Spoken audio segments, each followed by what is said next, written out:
Magluluto po ako ngayon ng manok na native tandang.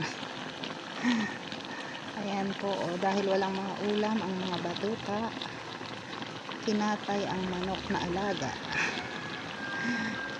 Ayan, inadobo muna sa toyo. Sinangkot siya, inadobo sa toyo, then ginataan ko. Ayan o, sarap.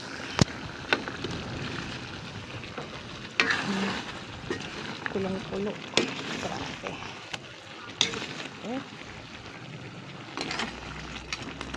Kakati-katihin lang.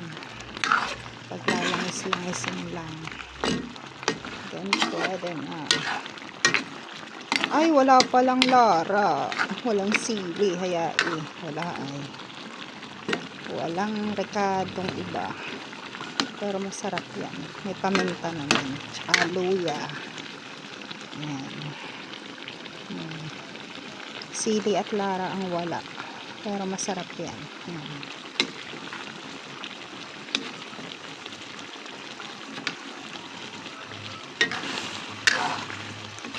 Kasing maulam, kaya ayan, tatay ng manok.